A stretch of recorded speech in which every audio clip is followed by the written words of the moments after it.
యెషయా గ్రంథం 60వ అధ్యాయము 20వ వచనం. యెషయా గ్రంథం, నీ సూర్యుడికను అస్తమింపడు, నీ చంద్రుడు క్షీణింపడు, యెహోవాయే నీకు నిత్యమైన వెలుగుగా ఉండును, నీ దుఃఖ దినములు సమాప్తములగును. ఆమేన్. హల్లెలూయా, హల్లెలూయా, హల్లెలూయా. దేవుని బిడ్డలారా, ఈ మధ్యాహ్న సమయమందు కూడి వచ్చిన మనందరితో ప్రభు వాగ్దానం చేస్తున్నాడు. ఏమనంటే, నీ దుఃఖ దినములు నేను సమాప్తం చేస్తాను. నా జీవితంలో ఉన్న దుఃఖ దినాలు కూడా ప్రభు సమాప్తం చేశాడు. మేము ఒక ముస్లిం కుటుంబం నుండి యేసు ప్రభుల వారిని మా స్వరక్షకునిగా అంగీకరించడం జరిగింది. అది ఎలాగంటే, ఇంచుమించుగా 15 years క్రితం మా తండ్రి గారి పేరు షేక్ లాల్ సాహెబ్. గొంతు జబ్బు, గుండె జబ్బు, 2 భయంకరమైన జబ్బులతో బాధపడుతున్న సమయంలో ఆ దినాలలో ఉన్న డాక్టర్స్ నువ్వు చనిపోతావని చెప్పారు. ఆ వ్యాధి వచ్చిన వాళ్ళందరూ చనిపోయారు. కానీ దేవుని మహాకృపను బట్టి మా తండ్రి గారు ఇప్పటికీ బ్రతుకున్నారు. 85 సంవత్సరాలు దేవుని సేవ చేస్తున్నారు. హల్లెలూయా, హల్లెలూయా. అలా భయంకరమైన జబ్బుతో బాధపడుతున్నటువంటి సమయంలో మా తండ్రి గారిని ప్రభు దర్శించారు.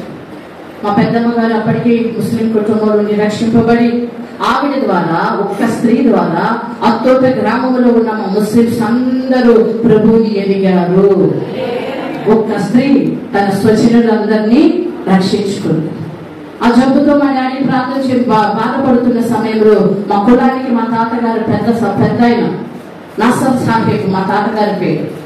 అన్నిటికీ ఆయనే ఉండేవాడు. పీరులు పండగకి పీరులు తీయాలన్నా, రంజాన్ పండగకి ఏదైనా చేయాలన్నా అన్ని విషయాలు ఆయన ముందుంటూ ఉండేవాడు. యేసు ప్రభు గురించి మా కుటుంబానికి పరిచయం లేదు. యేసయ్య అంటే మాకు తెలియదు. మా పెద్దమ్మ గారు ప్రార్థన చేసుకుంటా ఉంది. మా తండ్రి గారు చావు బతుకుల్లో ఉన్నారు. ఆ ప్రార్థన వచ్చి ఆయన చెవిలో పట్టి స్పాట్ లో లేచి మా పెద్దమ్మ గారి దగ్గరికి వెళ్ళి అన్నారంటమ్మా, నేను చనిపోతున్నాను, చివరిగా ఆ యేసు ప్రభుకి నా కోసం చిన్న ప్రార్థన చేయమ్మా అన్నారు. ఆవిడ ప్రార్థన చేస్తూ ఉంది మా నాన్నగారి కొరకు. అప్పుడు దేవుడు ఆవిడకి ఒక దర్శనాన్ని చూపిస్తున్నాడు. ఏమనంటే, నీకంటే కూడా ఒక మహిమ కలిగిన పరిచర్య ఇతని ద్వారా నేను చేయించుకోబోతున్నాను. హల్లెలూయా, హల్లెలూయా. దేవుని బిడ్డలారా, ఆ దర్శనం చూసిన తదుపరి మా పెద్దమ్మ గారు ప్రార్థన అయినాక మా నాన్నగారి పేరు షేక్ లాల్ సాహెబ్. షేక్ లాల్ సాహెబ్ మరగయ్య దేవుడిలోకి వచ్చిన తర్వాత షేక్ పాస్టర్ ప్రభుదాస్ గారిగా నామకరణం చేయడం జరిగింది. లాల్ సాహెబ్ మరగయ్య ప్రభుదాస్ గా ప్రభు పుట్టించారు. ఆ విధంగా తల్లి దర్శనం చెప్పినప్పుడు మా నాన్నగారు నమ్మలా. ఏదో 2 నిమిషాలు 5 నిమిషాలు ప్రార్థన చేసి నేను ఇంట్లో పెద్ద సేవ చేసేస్తాను, నాకున్న జబ్బు తగ్గిపోయిందని చెప్తున్నావే వదినమ్మా, అలా కాదు. నీతో మాట్లాడిన యేసు ప్రభు నాతో కూడా మాట్లాడి నన్ను దర్శిస్తే నిశ్చయముగా నేను కూడా ఆయన సేవ చేస్తాను. సరే, ఈ రాత్రి వచ్చి నాతో పాటు ఉండండి అయ్యా మందిరంలో, తప్పకుండా ప్రభు మిమ్మల్ని దర్శిస్తారని చెప్పారు. షార్ట్ కట్ లో నేను చెప్తున్నానండి, త్వరగా టైం నై కాబట్టి త్వరగా నేను చెప్పేస్తున్నా. అలా మా ప్రభు వారు మా నాన్నగారిని దర్శించడం, ఆయన ద్వారా మా కుటుంబానికి రక్షణ వచ్చింది. హల్లెలూయా. ఆ తదుపరి విజయవాడ పట్టణానికి వ్యాపారి నుంచి వచ్చినప్పుడు డేవిడ్ బ్రన్హాం గారి మందిరానికి వెళ్ళటం మొదలు పెట్టారు. వాళ్ళ తల్లిదండ్రులు అప్పుడు సేవ చేస్తున్నారు. వాళ్ళ దగ్గరికి వెళ్తున్న సమయంలో మా తండ్రి తల్లిదండ్రులకి సేవ విధానం నేర్పించి దేవుని సేవ ఎలా చేయాలి, దేవుని సేవలో ఉండే మెలకువలు ఒక 10 సంవత్సరాల వరకు వాళ్ళ దగ్గర ఉంచుకొని మంచి ట్రైనింగ్ ఇచ్చి వారిని ఒక గొప్ప సేవకులుగా తీర్చిదిద్దారు. ప్రైజ్ ది లార్డ్, హల్లెలూయా. అలా చేస్తూ అలా ట్రైనింగ్ లో ఉంటున్న సమయంలో వాళ్ళ దగ్గర తర్ఫీదు తీసుకుంటున్న సమయంలో ప్రభు ఒక ప్రదేశాన్ని చూపించారు. గుంటూరు జిల్లా కొల్లిపర మండలం పావులూరిపాలెం అనే ప్రాంతానికి ప్రభు మా తల్లిదండ్రుల సేవకెళ్ళమని చూపించారు. వెంటనే వాళ్ళ ఆత్మీయ తల్లిదండ్రుల సలహా మేరకు వారిని కూడా తీసుకొని ఆ గ్రామంలో అన్యుల మధ్య దేవుని యొక్క సువార్తను ప్రకటించడానికి వెళ్ళారు. వాళ్ళు అక్కడికి వెళ్ళినప్పుడు మా అన్నయ్య ఒక్కడే. మా అన్నయ్య పుట్టిన 12 సంవత్సరాలకి ప్రభు నన్ను ఇచ్చారు. మమ్మీ పుట్టిన 12 సంవత్సరాల తర్వాత డేవిడ్ బ్రన్హాం గారి తల్లి గారు అమ్మగారి పొట్ట మీద చేపెట్టి దేవుని సేవకు ఉపయోగపడే ఒక మంచి బిడ్డనివ్వయ్యని ప్రార్థన చేశారంట. అప్పుడు దేవుడు నన్ను ఇచ్చాడంట. Praise the lord. నేను పుట్టిన తర్వాత ఇంకా 6 పుట్టారు. ఎంతమంది? మొత్తం 9 మంది అండి. మేము 3 మనమయ్యారు, 3 చనిపోయారు. ఎందుకు చనిపోయారో తెలుసా? ఆ రోజుల్లో దేవుని సేవలో ఇంత ఫెసిలిటీస్ లేవు, దేవుని సేవలో ఇంత సౌకర్యం లేదు, సదుపాయం లేదు. పల్లెటూరులో సేవ మహా కష్టం. చిన్న లాంతర్ బొట్టు తీసుకొని మా తల్లిదండ్రులు దేవుని సువార్త చెప్పారు ఆ ప్రాంతంలో. అలాంటి కష్టకరమైన ప్రదేశాలలో పరిచర్య చేస్తూ ఉండి లేక 6-7 మంది పిల్లలతో మా నాన్నగారు ఎంతో సఫర్ అయిపోయారు మా తల్లిదండ్రులు. అప్పుడు మా నాన్నగారు ఒక నైట్ ప్రార్థనలో మనసులో అనుకున్నాను, ఏసయ్యా ఇంతమంది పిల్లల్ని నేను ఎంత పెంచేదని. తెల్లారి పట్టుకు ఒక అమ్మాయి చచ్చిపోయింది, 6 నెలలకు ఒక బాబు చచ్చిపోయాడు, ఇంకొక 6 నెలలకు ఒక పాప చచ్చిపోయింది, 1 yearలో 3 పిల్లలు చనిపోయారు. ఇదేంటి పిల్లలు చనిపోతున్నారని ప్రార్థన చేస్తే ఏసయ్య అన్నాడంట, పిల్లలని ఎలా పెంచుతానని అన్నావుగా, నేను ఇచ్చిన పిల్లల్ని నేనే తీసేసుకుంటున్నాను అన్నారంట. అప్పుడు మా నాన్నగారు అన్నారంట, అయ్యా బుద్ధి వచ్చింది, ఇంకెప్పుడు అలాంటి పని అలాంటి ప్రార్థన మనసులో కూడా అనుకోండి. మనసులో కూడా ఇప్పుడు మన పిల్లలు మనల్ని విసిగిస్తారండి, మనసులో కూడా వాళ్ళు శపించకూడదంగా. మనసులో కోపం చేయదన్న శపితమైన మాట్లాడతాం, చెప్పండి మాకు ఎంత లేదు అది ఇది అని చెప్పి అనుకున్న వెంటనే ప్రభు పాదాలు పెట్టుకొని క్షమాపణతో మనం ప్రార్థన చేసుకోవాలి. ప్రైజ్ ది లార్డ్, హల్లెలూయా. దేవుని బిడ్డలారా, ఆ విధముగా దేవుని పరిచర్యలో ఎన్నో కష్టాలు, శ్రమలు, బాధలు, నిందలు, అవమానాలు పడుతున్నటువంటి సమయంలో నాకు 10th క్లాస్ కంప్లీట్ అయిపోయింది. 2 years తర్వాత మా నాన్నగారు సంఘస్థులందరూ పల్లెటూరు కదండి, షకీనమ్మకి ఎప్పుడు వివాహం చేస్తారు బాబాయ్ అని పిలిచారు. పల్లెటూరు కాబట్టి మా నాన్నగారు పాస్టర్ గారు అని ఎవరు పిలిచేవాళ్ళు కాదు, పాస్టర్ బాబాయ్ అని పిలిచేవారు. మా అమ్మగారేమో భూభుమ్మ అని పిలిచేవాళ్ళు. ముస్లింస్ కదా, భూభుమ్మ పాస్టర్మా అనేవాళ్ళు. నాన్నగారినేమో పాస్టర్ బాబాయ్, ముస్లిం పాస్టర్ బాబాయ్ అని పిలిచేవారు. వాళ్ళందరూ పల్లెటూరు కాబట్టి షకీనమ్మకి ఎప్పుడు వివాహం చేస్తారని వాళ్ళ అడుగుతా ఉంటే, నిజమే కదా వివాహం చేయాలని చెప్పి ఒక రోజు నన్ను కూర్చోబెట్టుకున్నామా, నీకు వివాహం చేయాలనుకుంటున్నావు, మంచి సేవకుడు రావాలని ప్రార్థన చేసుకోండి. అప్పుడు నేను సేవ చేయను, నా వల్ల కాదు. ఎవరైనా ఒక విశ్వాసికి మంచి బిలీవర్కి ప్రార్థనా పనులకి ఇచ్చి పెళ్లి చేయండి, కూడైనా పర్లా, సేవ చేయను అన్న. అప్పుడు మా నాన్నగారు, ఎందుకు చేయవు, దేవుని ప్రణాళిక ద్వారా పుట్టిన బిడ్డవే, దేవుని సేవ అంటే మాకు తెలియదు. మీ అమ్మ గర్భంలో 3 నెలల పాపగా ఉన్నప్పుడే దేవుడు మిమ్మల్ని ఏర్పాటు చేసుకొని 3 నెలల ప్రెగ్నెన్సీతో ఉన్నప్పుడు ఈ ప్రాంతానికి మేము వచ్చాం. నువ్వు పుట్టిన 1 yearకి దేవుడు మాకు మందిరం ఇచ్చాడు, మందిరం ప్రక్కన ఇల్లు ఇచ్చాడు. ఒక్కొక్క స్టెప్ బై స్టెప్ ప్రభు మమ్మల్ని ఆశీర్వదించుకుంటూ వచ్చాడు. కాబట్టి నీవు దేవుని సేవ చెయ్యాలి అన్నాడు. నా వల్ల కాదు, ఒకవేళ చెయ్యవలసి వస్తే ఆయన చేయించుకోవాల్సిన సమయంలో చేస్తా, కానీ పాస్టర్ నుంచి దైత్యం నాకు వివాహము చెయ్యొద్దు. నాకు సేవ చేయాలన్న ఆశ ఒక పక్కన ఉన్న భయం వేస్తుంది. మీద పడ్డ బాధలు 2 సార్లు మందిరానికి తాళం వేస్తే మౌనంగా అమ్మ నువ్వు పిల్లల్ని పెట్టుకొని తెల్లవారు కన్నీటితో ప్రార్థన చేశారు, కన్నీళ్లు రాచారు. ఆ కన్నీళ్లు నేను చూసా. పసిబిడ్డగా ఉన్నప్పుడు మీరు పడ్డ కష్టాలన్నీ చూసా. ఆ బాధలు నేను పడలేను, నా వల్ల కాదు, నేను సేవ చేయను, నాకొద్దు. ఒక సేవకుడికి ఇచ్చి నన్ను వివాహం చేయొద్దు, ఒక మంచి విశ్వాసకి ఇచ్చి వివాహం చేయమని చెప్పిన మళ్ళీ చెప్పారు మా నాన్నగారు. ఇప్పుడు బిడ్డ ఏదైనా రాంగ్ రూట్లో వెళ్తుంది అనుకోండి, తల్లిదండ్రులు ఏం చేస్తారు, అట్లా కాదురా నాన్న ఇలా చెయ్యాలి అని చెప్పిన వారికి చెప్తాం. వాడు వినిపించుకోవట్లేదు, అప్పుడు ఏం చేస్తాం, వదిలిపెడతాం లేదా? వదిలిపెట్టినాక వాడు వెళ్తున్నటువంటి అంటే తను వెళ్తున్నటువంటి ప్రయాణము మంచిది కాదని వాడికి తెలిసినప్పుడు బుద్ధి వచ్చింది కదమ్మా. బుద్ధి వచ్చినప్పుడు అదేదేదే అప్పుడు మా బాబు చెప్పాడే, బాబు అంటే నాన్న, మా బాబు నన్ను కూర్చోబెట్టి చెప్పాడే సేవ చేయాలని చెప్పాడే, వినలేదే, చేతుల్లో నేనే కష్టాలు తెచ్చుకున్నానే అని చెప్పి తర్వాత బుద్ధి వచ్చేటట్టు దేవుడు చేస్తాడా లేదా?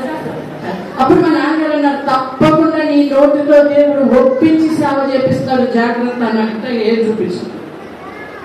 కాబట్టి తప్పకుండా నీ చేత దేవుడు సేవ చేపిస్తాడు.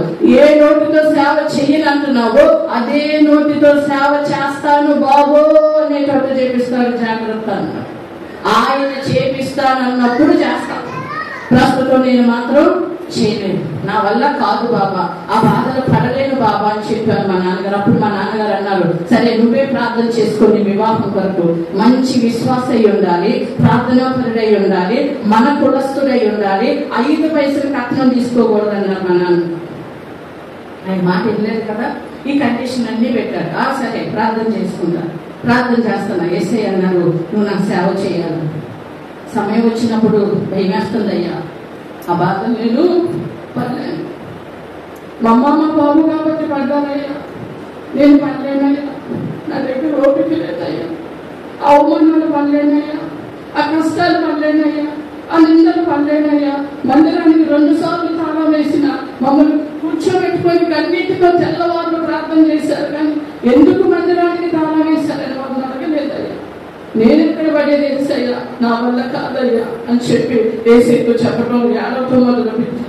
యేసయ్య అన్నారు, తగిన కాలమందు ఏ నోటితో సేవ చేయనన్నావు అదే నోటితో నాకు చచ్చిందాకా సేవ చేస్తా బావో అనేటట్టు చేస్తాను అని ఆయన కూడా సైలెంట్ అయిపోయాడు. నేను ప్రార్థన చేసుకున్నా. దేవుడు మహాకృపను బట్టి మా మేనమామ గారి కుమారుడు కాసిం సాహెబ్ గారితో నా పరిశుద్ధ వివాహం సిద్ధపరచబడింది. 5 పైసలు కట్నం వద్దన్నారు మా అత్తగారు. మంచి ప్రార్థన వచ్చారు, వాళ్ళందరికీ వాళ్ళే చూసుకున్నారు, వివాహం ఖాయం చేసుకున్నారు. మా వివాహ సందర్భంగా అక్కడ ఉన్నటువంటి మా ముస్లిం సహోదరులందరూ మమ్మల్ని కులం నుండి వెలివేశారు. ప్రైజ్లార్డ్ చెప్పండి. క్రైస్తవ వివాహం చేసుకుంటున్నారు కాబట్టి మిమ్మల్ని కులం నుండి వెలివేస్తున్నామన్నారు.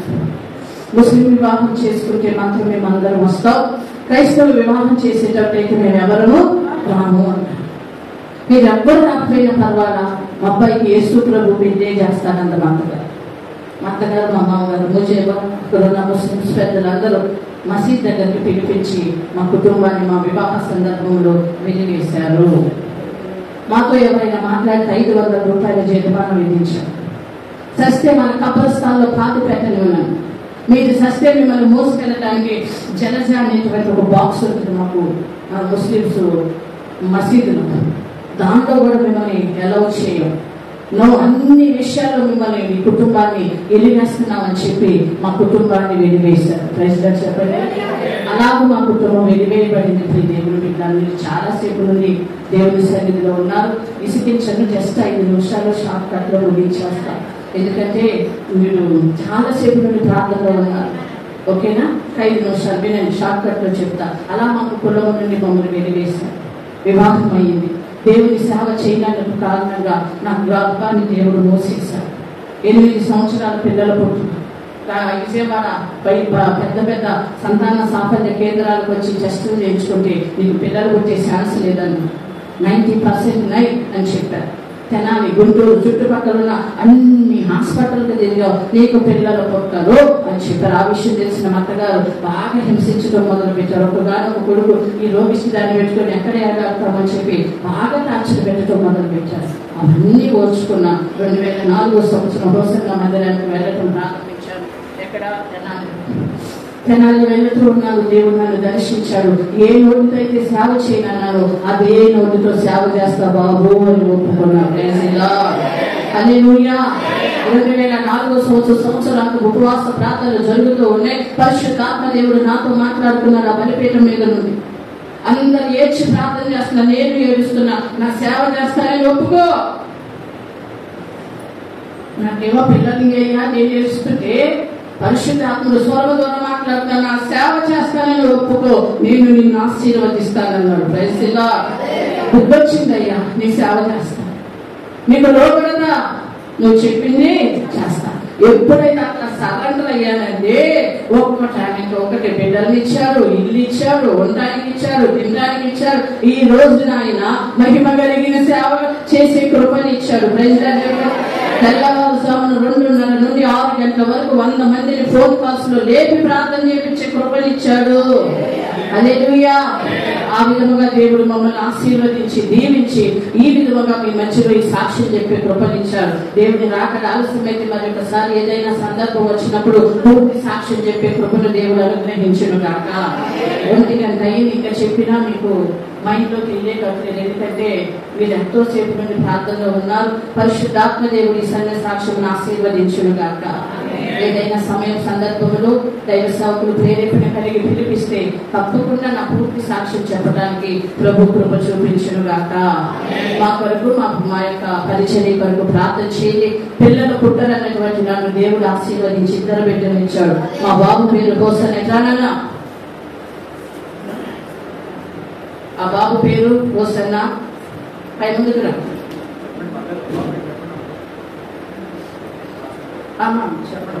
ఓకే, ఇదిగోండి. Praise Lord. నాకు పిల్లలు పుట్టరన్నప్పుడు వారం రోజులు గులకరాలు పోసుకొని మోకాళ్ళ కింద ప్రార్థన చేశాను. వారం రోజులు నాకు పిల్లలు ఇవ్వయ్యా, ఇస్తే మీ సేవకి ఇస్తాను. నా దరిద్రం తీసేయండి, ఈ గుడ్డు మొద్దుతనం నాలో ఉండకూడదయ్యా, బుద్ధి తక్కువైందయ్యా, మీ సేవ చేస్తానయ్యా. వారం రోజులు మోకాళ్ళ కింద గులకరాలు పోసుకొని ప్రార్థన చేస్తున్నప్పుడు చిన్నప్పుడు ఉన్నప్పుడు వరకు దేవునికి విరోధంగా మాట్లాడిన ప్రతి మాట దేవుడు తెలియజేసి నన్ను శుద్ధీకరించాడు. ఆదివారం రోజు తెల్లవారు జామున ప్రభు నాతో మాట్లాడాడు. మా ఆత్మీయ తండ్రి ఏసన్న గారి స్వర్గ గారు ఒక క్యాసెట్ రికార్డ్ చేయబడి, ఆ క్యాసెట్ లో ఆమెలో సిలువను ధరింపచేసి ఆమెలో బీజాన్ని నాటి ఆ బీజానికి జీవాన్ని పోసి అవును కాకాని నేను ఆమెను ఆశీర్వదించానని మా ఆత్మీయ తండ్రి ఏసన్న గారి స్వరం ద్వారా ఆ క్యాసెట్ రికార్డ్ చేయబడింది. ఆ క్యాసెట్ ప్రభు నాకు దర్శనం లేకపోతుంది. ఆ యజమాని ద్వారా క్యాసెట్ ఇచ్చారు. ఆ 4 మాటలు అయిపోయి వెంటనే క్యాసెట్ ఆగిపోయి కళ్ళు తెచ్చి చూస్తే నా కాళ్ళలో ఒక గులకరాలు చొచ్చుకుపోయి భయంకరమైన శ్రమ. ఆ శ్రమలో ఆ గులకరాల మీద నుంచి పక్కకు ఒరిగి ఆ గులకరాలన్నీ పక్కకి నెట్టుకొని నా కాలు ఫ్రెష్ చేసుకొని దేవుడు నన్ను దీవించాడు, ఆశీర్వదించాడన్న సంతోషంలో అలాగే ఆ గులకరాలని ఎత్తి ఎక్కడ తీసుకున్నారో వాళ్ళ ఇంటి ముందే పోసారు. వాళ్ళు అన్నారు, ఎందుకు తీసుకున్నావు, ఎందుకు పోసావన్నారు. సమయం వచ్చినప్పుడు చెప్తానన్నా. Praise the Lord. హల్లెలూయా. నాకు గర్భము తెరవబడదు. ఆ గులకరాలు తీసుకున్నాము. కన్యరాలు పక్క ఎప్పుడు చూసిన పూజలు చేసింది ఆ తల్లి. ఆవిడికి దేవుడు చూపించాడండి. చెప్పినా నువ్వు గర్భంతో ఉన్నావమ్మా, నీకు వార్తలు అవుతున్నాయి అని అంటే అవునాక సమయం వచ్చినప్పుడు చెప్తాను. అప్పటికి దేవుడు నా గర్భాన్ని తెలిసాడు. ఆ విధముగా ప్రభు మమ్మల్ని ఆశీర్వదించాడు. ఒక్కరిని అడిగితే ఇద్దరినిచ్చాడు. ఏ డాక్టర్ అయితే పుట్టరందో జనాల్లో అదే డాక్టర్ దగ్గరికి వెళ్ళాడు. ఆమె చూసి ఆశ్చర్యపోయింది. ఈయన వెంటనే స్పాట్లో స్కానింగ్ తీపించమంటే 4th month ప్రెగ్నెంట్ షకీనా అని చెప్పి స్కానింగ్ రిపోర్ట్ వచ్చేపాటికి ఆ డాక్టర్ నాకు ఒకే ఒక్క మాట, మీ జీజస్ గొప్పవాడు, మీ జీజస్ గొప్పవాడు, మీ జీజస్ గొప్పవాడు. అది చౌదరి మంచిగా పూజ చేసింది. వాళ్ళ దేవుడు ఎవరికైతే మనకు ఎందుకులే కానీ వాళ్ళకి దేవుడు బాగా నమ్మకంగా పూజ చేసింది. అసలు మీ జీజస్ గొప్పడు. ఏమా అన్న 4 నెలలు గర్భవతి నువ్వు పుట్టరన్నావుగా. నేను అన్న మాట ఏంటో తెలుసా, మీరు పుట్టరన్నారు కదండి, సైన్స్ ప్రకారం ఇట్స్ ఇంపాసిబుల్. నీకు మీ దేవుడు ఏం మెడికల్ చేశారో నాకే అర్థం కావట్లా. నీ గర్భసంచి నార్మల్ గా ఉన్నాయి, అన్ని ట్యూబ్స్ పనిచేస్తాయి, లోపల పిండానికి ఊపిరి కూడా పోసింది. ఆ ఊపిరి నా పిండం చక్కగా ఉంది. చాలా బలహీనంగా ఉన్నామండి. ఉపవాసాలు ఉంటాను వారంలో 3 రోజులు. బలహీనం మనకి ఇంకేమైనా ఉంటానంటే కుండగా ఉపవాసం, మంచి మెడిసిన్ వాడతాం, మంచి బిడ్డనిస్తాడని చెప్పిన డాక్టర్ గారు. హల్లెలూయా, హల్లెలూయా. అలాగే దేవుడు నాకు గర్భఫలం ఇచ్చాడు. యూట్యూబ్ లో నా సాక్ష్యం కొడితే వస్తాను. ఆ బిడ్డ డెలివరీ టైంలో కూడా దేవుడు గొప్ప కార్యం చేశాడు. నాకు డెలివరీ అయ్యేటప్పుడు మా సిస్టర్స్ వస్తారు, ఎవరు ఆ బిడ్డను పట్టుకోకూడదు, రక్తం కూడా తొడవకుండా ఆ బిడ్డని ఆ సేవకుల చేతిలో పెట్టేది. ఆ బిడ్డని దేవునికి సేవకులకు వాళ్ళు ప్రతిష్ఠిస్తారంటే ఆ డాక్టర్ గారు ఏమన్నారు తెలుసా, పుట్టగా పిల్లలు పుట్టితే దేవుడికి ఇచ్చేది ఏంటి, నువ్వు పుట్టరన్నావు, మత్తగారేమో పెళ్లి చేస్తానని ఆఖరికి అమ్మాయిని కూడా తెచ్చి ఇంట్లో పెట్టింది. అప్పుడు ఆ స్త్రీ పరిస్థితి ఎలా ఉంటుందండి? అందరూ స్త్రీలే కదా, అవునా కదా? కళ్ళ ముందు భక్తకు వేరొక స్త్రీతో వివాహం చేస్తానని భయంకరంగా టార్చర్ పెడుతుంటే ఆ స్త్రీకి నమ్మకం ఉంటుందా? కడుపు నిండా అన్నం తింటామా, కంటి నిండా పడుకుంటామా? అలాంటి భయంకరమైన పరిస్థితుల్లో నా దేవుడి పాదాలు పట్టుకున్నా. నా దేవుడు నన్ను జీవించాడు, నా దేవుడు నన్ను ఆశీర్వదించాడు, నా దేవుడు నాకు ఈ బిడ్డనిస్తున్నాడు. ఏం చేయమంటాము? ఆపరేషన్ థియేటర్గా మా సిస్టర్ గారిని అలౌ చేయాలంటే చట్టరీత్యా నేరం. వేరే వాళ్ళ ముందు మేము ఆపరేషన్ చేయకూడదు, పోలీసులు పట్టుకుంటారు. ఈ కొడుకు నేను యాక్సెప్ట్ చేయను. సరే అక్కడ నుంచోబెట్టి ఆ బిడ్డ చూస్తూ ఉండగా నాకు ఆపరేషన్ చేసి ఆ బిడ్డను వాళ్ళకి ఇచ్చేసేయను. సరేనని చెప్పి అలాగే వాళ్ళు చూస్తూ ఉండగా మా సిస్టర్స్ వస్తున్నామని సిస్టర్స్ రోజు వేలక్క గారు అప్పుడు తెనాల్లో సేవ చేస్తారు. మా ఆత్మీయ తల్లి రూతక్క గారు, తర్వాత రోజువేనక్క గారు వచ్చారు. ఆ తల్లి గారు చూస్తూ ఉండగా నాకు ఆపరేషన్ చేసి ఇప్పుడు మీకు ప్రైజ్ గా చెప్పి నా బిడ్డని ఆ తల్లి చేతిలో పెట్టడం జరిగింది. అన్యులైన డాక్టర్స్ చూస్తూ ఉండగా యేసు రక్తం వేసి ఆ బిడ్డను దేవుడికి ప్రతిష్ఠించారు. హల్లెలూయా. 10th క్లాస్ కంప్లీట్ అయిన తర్వాత 16వ సంవత్సరం నా బిడ్డని హోసన్నా మినిస్ట్రీలో సేవకి చేస్తానని నేను ప్రార్థన చేసుకుంటే ప్రభు నాకు మాట్లాడి ఆ బిడ్డని ఇచ్చారు. ఇచ్చిన తదుపరి 16వ సంవత్సరం గత సంవత్సరం 10th క్లాస్ కంప్లీట్ అయినా తీసుకుని వెళ్తే అక్కడ ఉన్న దైవ సేవకులు మా ఆత్మీయ తల్లి గారు అబ్రహాం అన్న గారు ఉన్నారు. అక్క చిన్నోడు అక్క ప్రార్థన చేసి మళ్ళా వాడిని పంపిస్తున్నాం. వాడు చదువుకున్న అంత చదివించండి, ఇప్పుడు చదువులేని సేవ చేయలేరు. వాడు ఎంత చదువుతారో అంత చదివించి వాడికి ఒక దైవ దర్శనం కలిగినప్పుడు నేను వెళ్తానన్నప్పుడు వాడిని పంపించండి. అప్పుడు దాకా మీరు సేవ చేస్తున్నారుగా, మీ సేవలో వాడిని ఉపయోగించుకోండి అన్నారు. Praise the Lord. Hallelujah. Tenali ఇప్పుడు ఇక్కడికి నన్ను నా భర్త నా బిడ్డ మమ్మల్ని తీసుకొచ్చాడు బండి మీద.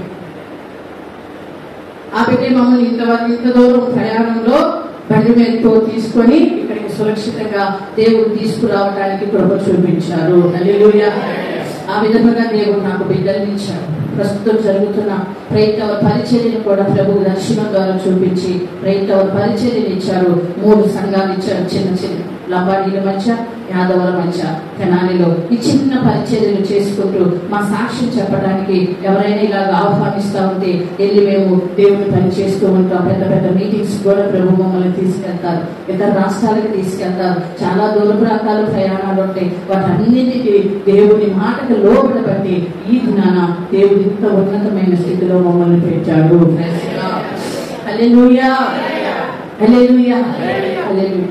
మీ సేవకులు మాకు ఎలా పరిచయం అంటే మీ పాస్టమ్మ గారు, అమ్మమ్మ గారు, లక్ష్మమ్మ గారు మా గ్రూపులో వేకుజామున 3 గంటల నుండి 6 గంటల వరకు ఆ తల్లి ప్రేయర్ చేస్తాం. ఆ తల్లి ద్వారా మీ పాస్టమ్మ గారు మాకు పరిచయం, మీ పాస్టర్ గారు పరిచయం. అలాగే దేవుని కృపను బట్టి ఆ తల్లిని చూద్దామని మేము ఈ రోజు వచ్చాం. దేవుడు ఇంత ఘనమైన అవకాశం ఇచ్చారు. అవకాశం ఇచ్చిన సేవకులకి మీ అందరికీ నా హృదయపూర్వక వందనాలు. ఈ చిన్న సాక్ష్యం ప్రభు దీవించి ఆశీర్వదించును గాక. ఆమేన్.